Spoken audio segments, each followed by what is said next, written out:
साथियों नमस्कार, स्वागत है आपका हमारे चैनल पर। ये राजस्थान शिक्षक पात्रता परीक्षा लेवल 2 परीक्षा 2012 में हुई थी।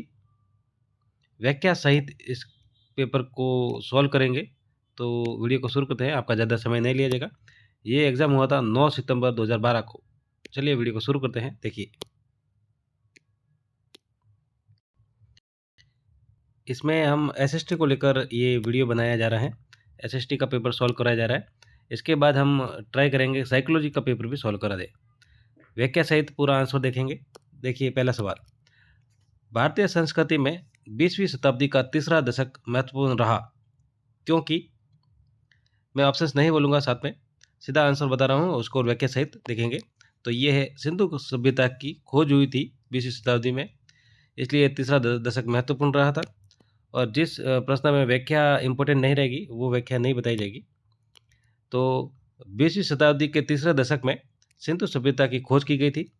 सिंधु सभ्यता की खोज सर्वप्रथम 1921 में दयाराम साहनी ने की थी। ये भी सवाल कई बार पूछा गया है, ये भी याद रखें। इसकी खुदाई सर जॉन हर्बर्ट मार्शल के नेतृत्व में दयाराम साहनी, माधव स्वरूप वत्स द्वारा की गई। ये आप नाम याद रखें, क्योंकि सीधा सवाल आता है कि सिंधु घाटी सभ्यता से संबंधित है और इनके नाम दे दिए जाते हैं, ग्रुप में नाम दे दिए जाते हैं, तो एक आधा अलग नाम दे दिया जाएगा, तो आप ध्यान रखिएगा। आगे देखिए, निम्न में से कौन सा कथन असत्य है? असत्य कथन देखना है तो हम देखते हैं कि कौन सा सत्य है, क्योंकि सत्य की जानकारी हमें होनी जरूरी है। जैसे आंसर है ये असत्य कथन है। देखिए, वसुदेव कुटुंब की भावना वैदिक संस्कृति की देन है, तो ये सही है। रामायण महाभारत की अपेक्षा लघु ग्रंथ है, ये भी सही है। भारतीय समाज में बड़े बुजुर्गों को परिवार का मुखिया माना जाता है, तो ये भी सही है। कौन से सही है देख लीजिए। वैदिक युग समाज में संस्कारों की पुष्टि हुई, न कि संस्कारों के ह्रास की। तो ये जो असत्य कथन है उसको बारे में है।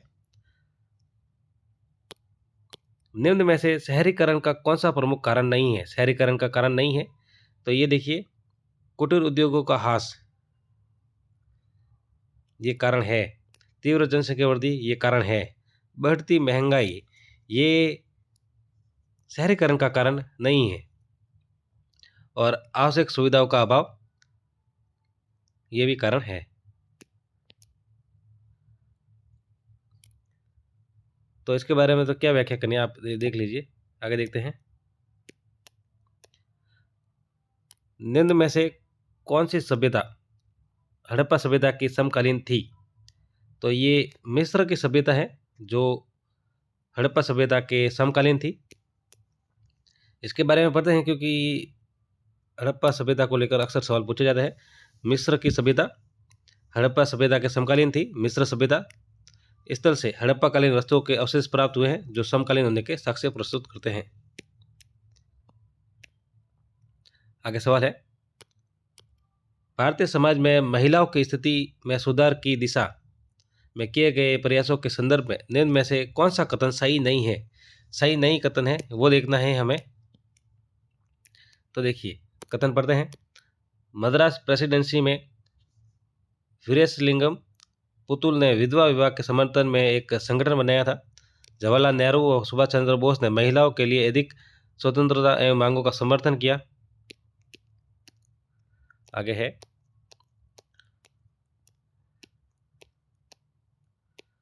पंडित रमाबाई ने ऊंची जातियों की महिलाओं की दुर्दशा का सुधारने का प्रयास किया।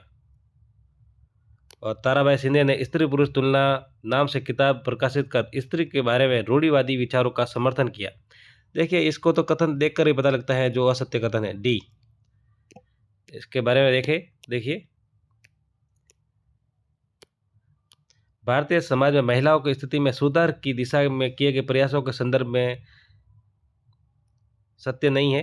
ताराबाई शिंदे ने अपनी पुस्तक स्त्री पुरुष की तुलना में स्त्रियों के बारे में रूढ़िवादी विचारों का समर्थन न कर महिलाओं के प्रति पुरुषों की रूढ़िवादी विचारों की कटु आलोचना की है इसमें। तो ये याद रखिएगा। आगे सवाल है, कर्मचारी वेतनभोगी हैं, जबकि किसान राजा की भूमि जोतते हैं। चीनी यात्री का यह कथन किस शासक के संदर्भ में कहा गया? तो ये कथन कहा गया है चंद्रगुप्त द्वितीय के संदर्भ में कहा गया है। चीनी यात्री फाहियान चंद्रगुप्त सेकंड के शासनकाल में भारत आया था।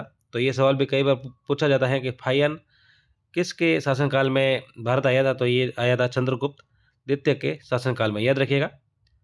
समाज एवं राज्य का वर्णन अपनी पुस्तक में किया।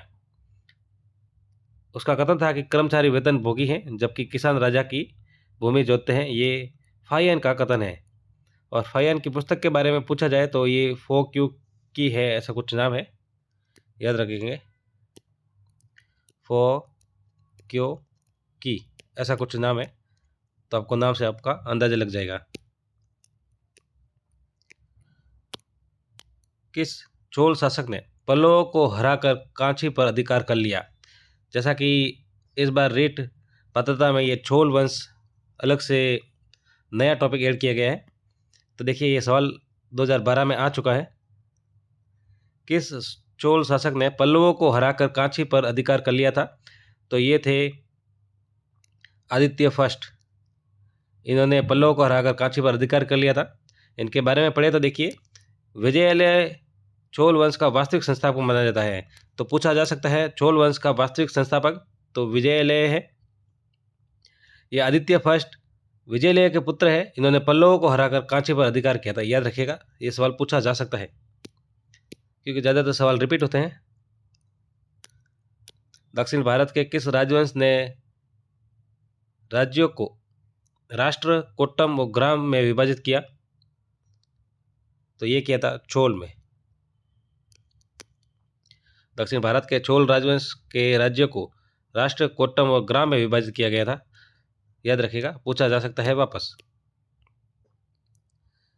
किस राजवंश के समय कन्हेरी विश्वविद्यालय प्रसिद्ध हुआ? तो कन्हेरी जो विश्वविद्यालय प्रसिद्ध हुआ ये पल्लव राजवंश के समय हुआ था।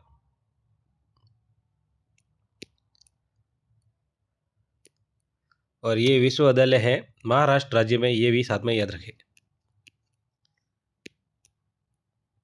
आगे सवाल है, रामपुरवा का वृषभ शीर्ष वाला अशोक स्तंभ किस राज्य में है? इंपॉर्टेंट सवाल देखिए। रामपुरवा का वृषभ शीर्ष वाला अशोक का स्तंभ किस राज्य में स्थित है? तो ये बिहार में स्थित है, याद रखिएगा। इंपॉर्टेंट सवाल है, रिपीट होने की पूरी आशंका है। इसके बारे में पढ़े तो रामपुरवा का वृषभ शीर्ष वाला अशोक स्तंभ बिहार राज्य में पश्चिमी चंपारण जिले में स्थित है। निम्न में से सगुण भक्ति का प्रचारक संत था। सगुण भक्ति का प्रचारक संत था, तो ये थे निम्बार्क, याद रखिएगा। निम्बार्क सगुण भक्ति के प्रचारक थे, जबकि कबीर, नानक और दादू ये निर्गुण भक्ति के प्रचारक थे। सवाल वापस पूछा जा सकता है। ज़्यादातर सवाल रिपीट होते हैं, कुछ थोड़े बहुत फेरबदल हो जाती है, तो आप अच्छे से देखिए। इसमें हम 2012 से अभी तक जितने भी पात्रता परीक्षा के जितने पेपर हुए हैं वो सभी एसएसटी के करवा रहे हैं। इसके बाद साइकोलॉजी की भी सीरीज एक बार साथ में चलाएंगे, कोशिश करेंगे पूरी व्याख्या शायद वो भी होगा। मुगल कालीन कला के बारे में कौन सा कथन असत्य है? तो कौन सा कथन असत्य है? तो देखिए, बीजापुर में इब्राहिम रोजा है, सही है। अकबर ने फतेहपुर सीकरी 1585 के बाद बनवाई, तो ये गलत हो जाएगा क्योंकि ये लगभग बनाई थी 1569 में। अकबर का मकबरा सिकंदरा में है, ये भी सही है। शाहजहां ने दिल्ली में तख्ते ताउस बनाया, ये भी सही है। देखिए इसकी जो व्याख्या है, असत्य कथन है। फिर फतेहपुर सीकरी की स्थापना मुगल बादशाह अकबर ने की वर्ष 1569 में। बीजापुर में इब्राहिम रोजा का निर्माण इब्राहिम आदिल शाह सेकंड ने करवाया था। तो आप ये साथ में याद रखिएगा। फतेहपुर सीकरी की स्थापना किसने कराई? अकबर ने। और कब कराई? तो 1569 में करवाई, ये साथ में याद रखें। महाराणा प्रताप की मृत्यु के समय आयु थी, देखिए क्या आयु थी महाराणा प्रताप के मृत्यु के समय? तो उनका जन्म हुआ था 9 मई 1540 को और मृत्यु हुई 1597 को। उस समय इनकी आयु थी 57 ईयर। महाराणा प्रताप की मृत्यु के समय 57 ईयर उनकी आयु थी। देखिए एक ही सवाल में आपके 2-3 सवाल क्लियर हो रहे हैं। वीडियो अच्छा लगे और थोड़ी मेहनत अच्छी लगे तो आप चैनल को सब्सक्राइब जरूर कर दीजिएगा। सन 1800 के आसपास भारतीय निर्यात में सूती कपड़े का प्रतिशत 30 था, जो 1870 की ईस्वी तक घटाकर कितना प्रतिशत रह गया? तो ये रह गया था 13% रह गया था।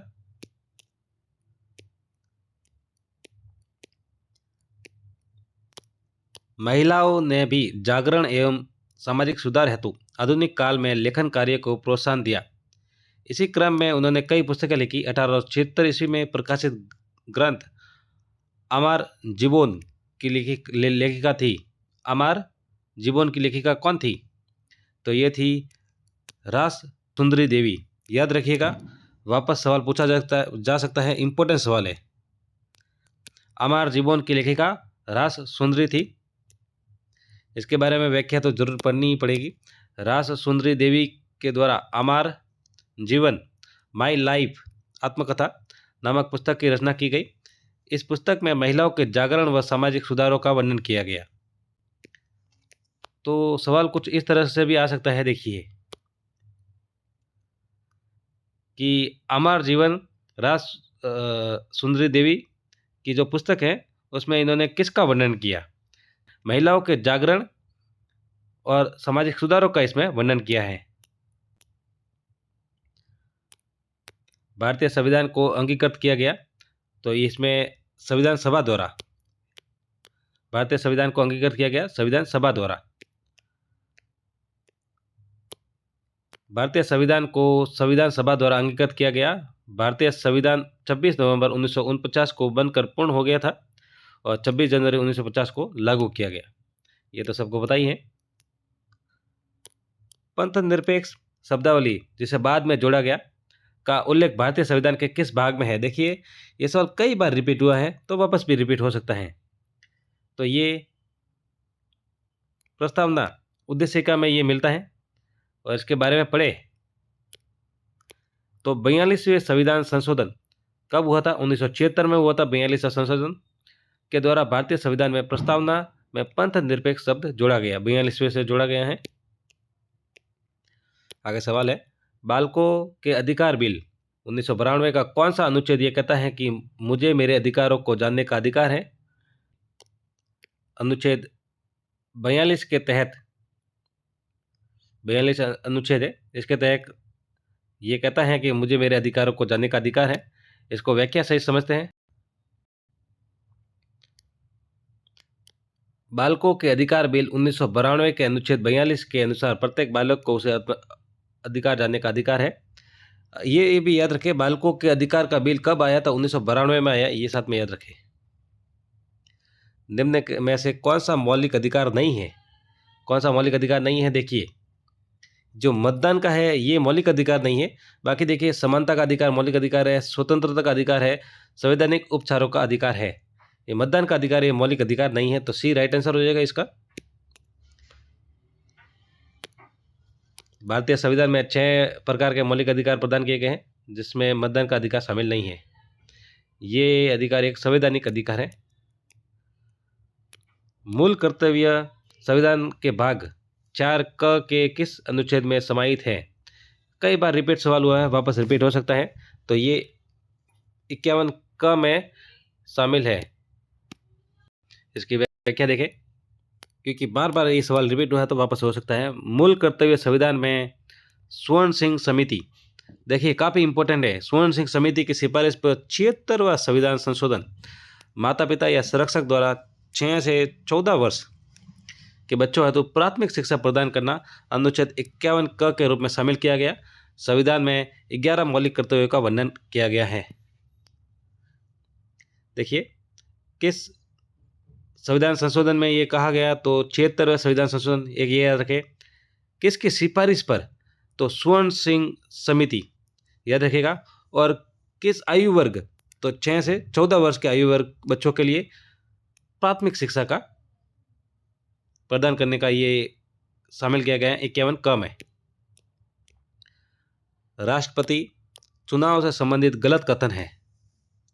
तो देखिए, चुनाव से संबंधित विवाद सिर्फ उच्चतम न्यायालय में ही उठा सकते हैं, तो ये सही कथन है। सभी विधायकों के मत समान मूल्य रखते हैं, तो ये गलत कथन हो जाएगा। सभी सांसदों के मत समान मूल्य रखते हैं, तो ये सही है। और एक है मनोनीत मतदान में भाग नहीं ले सकते, तो ये भी सही है। मनोनीत सदस्य भाग नहीं ले सकते, ये भी सही है। इसकी व्याख्या देखते हैं, क्योंकि बहुत ही इंपॉर्टेंट सवाल है, वापस पूछा जा सकता है। राष्ट्रपति चुनाव में गलत तथ्य देखना है, तो सभी विधायकों के मत समान मूल्य रखते हैं। राज्यों के विधायकों के मत की गणना के लिए उस राज्य की जनसंख्या देखी जाती है। साथ ही उस राज्य के विधानसभा सदस्यों की संख्या को भी ध्यान में रखा जाता है, देखा जाता है। वोट का अनुपात निकालने के लिए राज्य की कुल आबादी से चुने गए विधायकों की संख्या से विभाजित किया जाता है। उसके बाद जो अंक मिलता है उसे 1000 से भाग दिया जाता है। तत्पश्चात अंक प्राप्त होता है, उससे राज्य के एक विधायक के वोट का अनुपात निकाला जाता है। तो ये गलत कथन इसलिए है। तो सभी विधायकों का मत जो है वो समान मूल्य नहीं रखता है, याद रखिएगा। ये कथन बार बार पूछा जाता है, इसको खास याद रखिएगा। लेकिन सांसदों का मत है जो समान मूल्य रखता है, और मनोनीत सदस्य इसमें भाग नहीं लेते। पंचायती राज संस्थाओं को प्रभावी एवं सशक्त बनाने के लिए 73वां संविधान संशोधन किस वर्ष पारित किया गया? तो ये पारित किया गया 73 संविधान 1992 में पंचायती राज व्यवस्था में। जो ग्राम पंचायतों के लिए 73वां और नगर पालिका के लिए 74वां संविधान संशोधन है, याद रखिएगा। 73वां संविधान संशोधन को 20 अप्रैल 1993 को राष्ट्रपति की स्वीकृति प्राप्त हुई, और 24 अप्रैल 1993 को 73वां संविधान संशोधन अधिनियम लागू किया गया। इस डेट को खास याद रखिएगा। रीट पात्रता परीक्षा में इसको लेकर अलग से सीधा सिलेबस में दिया गया है 73वां और 74वां संविधान संशोधन। तो 73वां संविधान संशोधन है वो 24 अप्रैल 1993 को ये संविधान अधिनियम लागू हुआ है, और इसके प्रत्येक वर्ष 24 अप्रैल को पंचायती राज दिवस मनाया जाता है। याद रखिएगा, बहुत ही ज़्यादा इंपॉर्टेंट है, वापस पूछा जा सकता है। राजस्थान में अगस्त 2010 में हुए स्थानीय निकायों के चुनाव में महिलाओं के आरक्षण का कितना प्रतिशत का लाभ उठाया गया? तो ये 50%। राजस्थान में नगर निगम के प्रमुख को कहते हैं? तो नगर निगम के जो प्रमुख हैं उनको कहा जाता है महापौर, याद रखिएगा। जैसा कि मैंने राजस्थान अध्ययन के जो वस्तुनिष्ठ प्रश्न कराए हैं उसमें काफ़ी सवाल देखने को मिल रहे हैं। जैसा कि आपने अगर वो वीडियो देखे हैं तो आपको दिख रहे होंगे वो सवाल। राजस्थान में विधानसभा के सदस्यों की कुल संख्या है, तो ये 200।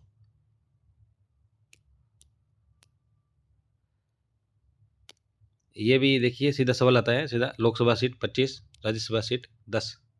किस महासागर में मैरियाना गर्त? कई बार पूछा गया, लगभग 2021 में ये वापस पूछा गया था। तो मैरियाना गर्त है वो प्रशांत महासागर में है, ये भी याद रखें। इसकी गहराई लगभग 11 किलोमीटर है, ये साथ में याद रखें। ये विश्व का सबसे गहरा गर्त है, तो सीधा ये आ सकता है कि विश्व का सबसे गहरा गर्त कहाँ पे है? तो प्रशांत महासागर में है। कौन सा है? तो मैरियाना गर्त है, याद रखिएगा, सवाल पूछा जा सकता है। क्षेत्रफल के आधार पर विश्व का सबसे बड़ा और सबसे छोटा महाद्वीप है? तो क्षेत्रफल के आधार पर एशिया सबसे बड़ा, ऑस्ट्रेलिया सबसे छोटा।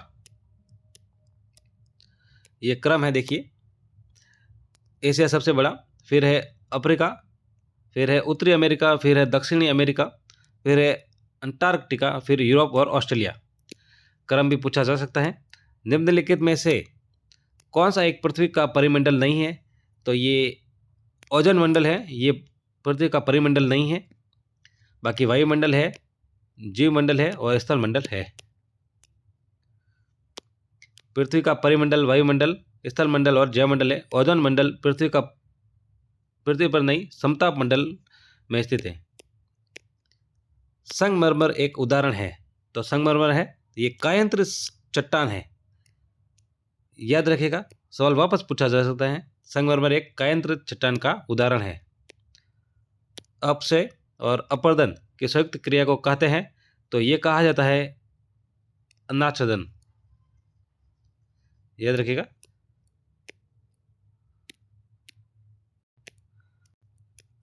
साथियों वीडियो अच्छा लगे तो चैनल को सब्सक्राइब जरूर करें। इसमें लगभग 2012 से लेकर 2022 तक जितने भी वस्तुनिष्ठ प्रश्न होंगे सभी करवाए जाएंगे। निम्नलिखित में से कौन सा एक धात्विक खनिज नहीं है? तो धात्विक और अधात्विक खनिज जो है वो आप जरूर याद करें, क्योंकि अक्सर पूछा जाता है ये सवाल धात्विक और अधात्विक को लेकर। तो इसमें धात्विक खनिज नहीं है ये पूछा गया है। तो देखिए बॉक्साइट धात्विक है, तांबा धात्विक है, क्रोमाइट भी धात्विक है, अभ्रक ये धात्विक नहीं है। इसकी व्याख्या देखते हैं। देखिए खनिज 3 प्रकार के होते हैं, धात्विक, अधात्विक और खनिज ऊर्जा। तो धात्विक में देखिए लोह अयस्क, मैग्नीज, निकेल, कोबाल्ट, तांबा, लेड, टीन, बॉक्साइट, सोना, चांदी आदि आते हैं। और अधात्विक में कौन कौन सा आता है? तो देखिए अभ्रक, लवण, पोटास, सल्फर, ग्रेनाइट, चूना पत्थर, संगमरमर और बलुआ पत्थर, ये अधात्विक है। और फिर ऊर्जा में आ जाएंगे कोयला, पेट्रोलियम और प्राकृतिक गैस। निम्नलिखित में से कौन सा युग्म सुमेलित नहीं है? सुमेलित नहीं है ये बताना है हमें। तो अनवीनीकरण संसाधन प्राकृतिक गैस ये सही कथन है, सही है। मतलब प्राकृतिक संसाधन जल सही है, जैव संसाधन वन सही है, सर्वव्यापक संसाधन तांबा ये गलत हो जाएगा, क्योंकि ये कुछ भागों में ही मिलता है, सब जगह भागों में नहीं मिलता है। ये इसकी व्याख्या देखते हैं। सर्वव्यापक संसाधन नहीं है क्योंकि तांबा विश्व के कुछ भागों में ही मिलता है। सतत पोषणीय विकास की अवधारणा का संबंध है। तो ये संसाधनों के संरक्षण से है इसका संबंध, सतत पोषणीय विकास की अवधारणा का संबंध।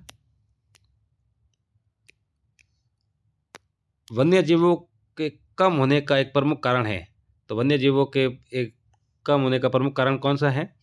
तो देखिए प्राकृतिक आवासों का नष्ट होना और नगरीकरण, ये कारण है। ए और डी दोनों सही है इसमें।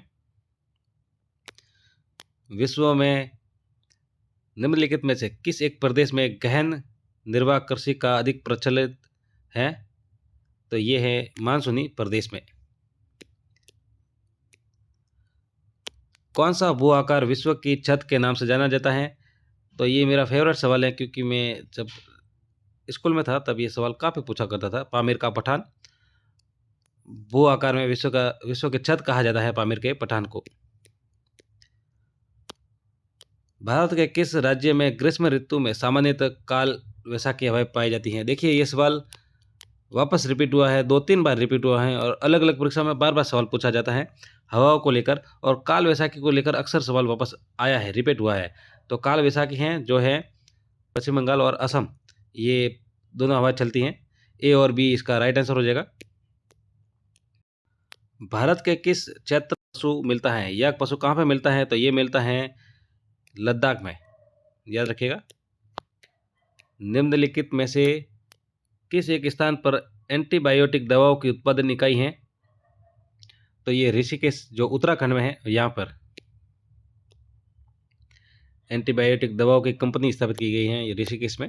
भारत में उपभोक्ता संरक्षण अधिनियम, कई बार रिपीट हुआ सवाल, उपभोक्ता संरक्षण अधिनियम, तो ये हुआ 1986 में, याद रखिएगा। इंपॉर्टेंट सवाल है, वापस रिपीट हो सकता है। ये भारत में उपभोक्ता संरक्षण 1986 में पारित हुआ। इस अधिनियम का मुख्य उद्देश्य है उपभोक्ताओं के हितों की सुरक्षा करना। निम्नलिखित में से कौन सा एक कथन अरावली श्रेणियों के लिए सही है? सही कथन देखना है। तो देखिए ये वर्षा में सहायक है, तो गलत कथन है। जल विद्युत उत्पादक के लिए उपयुक्त है, ये भी गलत है। जल विभाजक का कार्य करता है, परिवहन के लिए अवरोधक। तो अरावली पर्वत श्रृंखला प्राचीनतम अपशिष्ट पर्वत श्रेणी है। ये पर्वत जल विभाजक का कार्य करते हैं। इस पर्वत की सबसे ऊंची चोटी गुरु शिखर है, 1722 मीटर ऊंची। निम्नलिखित में से कौन सा एक राजस्थान में वर्षा जल संग्रहण की परंपरागत विधि है? तो परंपरागत विधि टांका, कई बार सवाल पूछा गया। टांका क्या है ये सवाल सीधा आता है कई बार तो, और टांका है जो है वो जल संग्रहण करने की परंपरागत विधि है। राजस्थान के किस जिले में चबड़ा तापीय ऊर्जा केंद्र स्थित है? तो ये है चबड़ा 12 में है, याद रखिएगा। इम्पोर्टेंट सवाल। और ये बारां जिले के चौकी मोतीपुरा गांव में स्थित है, क्योंकि आजकल काफ़ी जो है डिटेल में सवाल पूछे जा रहे हैं, तो ये भी साथ में याद रखें। बारां जिले के चौकी मोतीपुरा गांव में ये स्थित है। निम्नलिखित में से कौन सा सही सुमेलित नहीं है, ये बताना है। तो हिंदुस्तान मशीन टूल्स अजमेर सही है। बॉल बियरिंग अलवर ये गलत हो जाएगा, क्योंकि ये लगभग शायद जयपुर में है। और सीमेंट मोडक में विद्युत मोटर जयपुर में, तो बी राइट आंसर हो जाएगा। जो असुमेलित हैं, देखिए इसके बारे में व्याख्या देखते हैं जी। बॉल बियरिंग जो है जयपुर में है, ना कि अलवर में है। देखिए खनिज को लेकर अक्सर सवाल पूछा जाता है।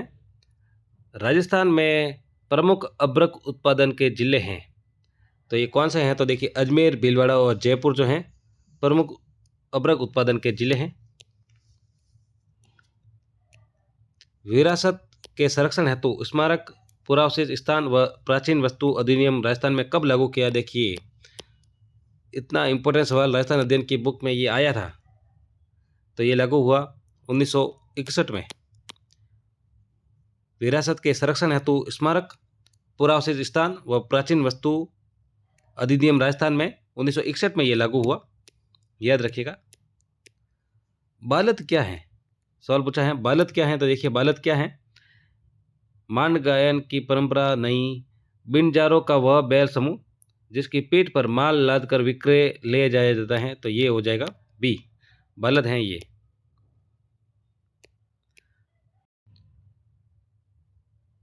जननायक माणिक्यलाल वर्मा के बारे में कौन सा कथन असत्य है? असत्य कथन देखना है, तो देखिए इनका जन्म बिजोलिया में हुआ, तो जी इनका जन्म बिजोलिया में हुआ। 4 दिसंबर 1897 के आसपास हुआ था। 1897 में 4 दिसंबर को बिजोलिया में हुआ। इन्होंने अपना जीवन एक किसान के रूप में शुरू किया, ये गलत हो जाएगा। इन्होंने अपना जीवन किसान के रूप में शुरू नहीं किया। वे बिजोलिया किसान आंदोलन से लंबे समय तक संबंध रहे, तो ये भी सही है। और स्वतंत्रता प्राप्ति के पश्चात ये वृहत राजस्थान के प्रधानमंत्री बने, ये भी गलत हो जाएगा। ये संयुक्त राजस्थान के प्रधानमंत्री बने थे। कुमात असावा वर्मा शास्त्री, वर्मा तीसरा नंबर पर बने थे, माणिक्यलाल वर्मा। यानी कि बी और डी जो है असत्य कथन हो जाएंगे। देखते हैं जी, बी और डी है असत्य कथन है। जननायक माणिक्यलाल वर्मा 4 दिसंबर 1857 को इनको बिजोलिया में इनका जन्म हुआ, भीलवाड़ा में। कई बार पूछा जाता है बिजोलिया का संबंध है, तो भीलवाड़ा में है, ये भी याद रखें। राजस्थान में एक कायस्थ परिवार में हुआ था इनका जन्म, और इन्होंने अपना जीवन एक किसान के रूप में प्रारंभ न कर शिक्षा ग्रहण कर के उपरांत नौकरी कर ली थी इन्होंने। वे बिजोलिया किसान आंदोलन के लंबे समय तक जुड़े रहे हैं। राजस्थान की अमूल्य साहित्यिक धरोहर वातारी फुलवाड़ी कितने खंडों में उपलब्ध हुए? देखिए कितना अच्छा सवाल है, इसमें बोनस दिया गया था सवाल में। तो ये वातारी फुलवाड़ी है, वो है विजयदान देथा की ये रचना है। ये 14 खंडों में उपलब्ध है, याद रखिएगा 14 खंडों में, क्योंकि ऑप्शंस में नहीं था, तो 14 खंडों में है, याद रखिएगा। तो पूछा जा सकता है इस बार। ऐतिहासिक स्थल मानगढ़ राजस्थान के किस जिले में है? मानगढ़ ये बांसवाड़ा में स्थित है, याद रखिएगा। मानगढ़ कांड आपको याद होगा। सामाजिक विज्ञान के अध्ययन की आवश्यकता है। अभी टीचिंग मेथड को लेकर सवाल शुरू हो गए हैं। सामाजिक सांस्कृतिक संरचना एवं उसके पर्यावरण से संबंध को समझाने के लिए सामाजिक विज्ञान की अध्ययन की आवश्यकता क्यों है, ये पूछा गया है, तो ये सही है। फिर ढांचा सुविधाओं के विकास के लिए, ये गलत हो जाएगा। तीव्र आर्थिक विकास के लिए, ये भी गलत हो जाएगा। शैक्षणिक समस्या को समझने के लिए, ये भी गलत हो जाएगा। सामाजिक विज्ञान अध्ययन की आवश्यकता है सामाजिक सांस्कृतिक संरचना और उसके पर्यावरण से संबंध को समझने के लिए। निम्नलिखित में से सामाजिक विज्ञान की नवीन संकल्पना कौन सी है? तो नवीन कौन सी है? देखिए तथ्यात्मक सूचनाओं को एकत्र करना, सामाजिक प्रथाओं का अध्ययन करना, मानवीय संबंधों का अध्ययन एवं समाज में को श्रेष्ठ बनाना, और अंतर्राष्ट्रीय संबंधों का अध्ययन करना। तो सी इसका राइट आंसर हो जाएगा। सामाजिक विज्ञान की नवीन संकल्पना है मानवीय संबंधों का अध्ययन और समाज को श्रेष्ठ बनाना। सामाजिक विज्ञान कक्षा कक्ष की प्रमुख आवश्यकता क्या है? तो प्रमुख आवश्यकता क्या है? देखिए, स्थिति, बनावट एवं स्थान ये सही है। पुस्तकालय वाचनालय का संलग्न होना, प्रदर्शन की सुविधा ये भी सही है, और प्रयोगों की सुविधा। तो ए और सी इसका राइट आंसर हो जाएगा। सामाजिक विज्ञान में कक्षा कक्ष प्रक्रिया विकसित करने में सहायक होता है। तो ये ज्ञान, कुशलता, अभिव्यक्ति ये सही है इनमें से सभी। सामाजिक विज्ञान अध्ययन की प्रमुख समस्या है। तो देखिए, छोटे कक्षा कक्ष, अध्यापक छात्र अनुपात में वृद्धि होना, अप्रशिक्षित अध्यापक और पुस्तकालय सुविधाओं में कमी। सामाजिक विज्ञान अध्ययन की प्रमुख समस्या है, ये लगभग सभी समस्या ही हैं। छोटे कक्षा कक्ष, अध्यापक छात्र अनुपात में वृद्धि होना, अप्रशिक्षित अध्यापक और पुस्तकालय सुविधाओं की कमी, लगभग सभी समस्या हैं। और इस सवाल में बोनस दिया गया था क्योंकि ये सभी समस्या ही है। सामाजिक विज्ञान अध्ययन की ये प्रमुख समस्या है। निम्नलिखित में से कौन सा एक परियोजना का प्रकार थॉमस एम रिस्क ने माध्यमिक विद्यालयों के लिए प्रतिपादित किया? तो इन्होंने किया था उत्पादक परियोजनाएं। निम्नलिखित में से कौन सा एक सामाजिक विज्ञान में मूल्यांकन का मुख्य उद्देश्य पूछा है? तो देखिए, छात्रों के ज्ञान की जांच करना ये मूल्यांकन का प्रमुख उद्देश्य है। सामाजिक विज्ञान में छात्रों के ज्ञान की जांच करना। अच्छे मूल्यांकन की कौन सी एक विशेषता नहीं है? तो अच्छे मूल्यांकन की कौन सी विशेषता नहीं है? तो देखिए, नकारात्मकता, जैसा कि सीधा देख रहे हैं। बाकी देखिए, वैधता, विश्वसनीयता, निदानात्मकता ये सभी हैं। सामाजिक विज्ञान में क्षेत्रीय भ्रमण उपयोगिता होता है क्योंकि ये अनुभविक साक्ष्य के लिए देखकर अच्छे से सीखता है, इसलिए। बाकी मूल्यांकन के लिए, मनोरंजन के लिए इनमें से सभी ये गलत हो जाएंगे। है सही है क्योंकि इनके साथ वो सीखता है, लेकिन इसमें सबसे ज़्यादा जो है अनुभविक साक्ष्यों के लिए है, ये सबसे ज़्यादा सही है। सामाजिक विज्ञान में किस प्रकार की शिक्षण सामग्री सबसे ज़्यादा उपयोगी है? तो ये जो दृश्य श्रव्य है सामग्री वो सबसे ज़्यादा उपयोगी है कि देखकर और सुनकर जो सीखता है वो हमेशा वो याद रखता है बच्चा। सामाजिक विज्ञान में किस प्रकार की शिक्षण सामग्री सबसे ज़्यादा उपयोगी है? तो दृश्य और श्रव्य। ये 2012 का पेपर था, वो सॉल्व हो चुका है। और इसके बाद 2012, 2015, 2018, 2021, 22 सब पेपर सॉल्व करवाकर एक वीडियो में पूरा अपलोड कर दिया जाएगा। चैनल को सब्सक्राइब जरूर करें अगर अच्छा लगा तो, और कोई कमी हो तो ज़रूर बताएं ताकि हम उसमें सुधार कर सकें। Thank you.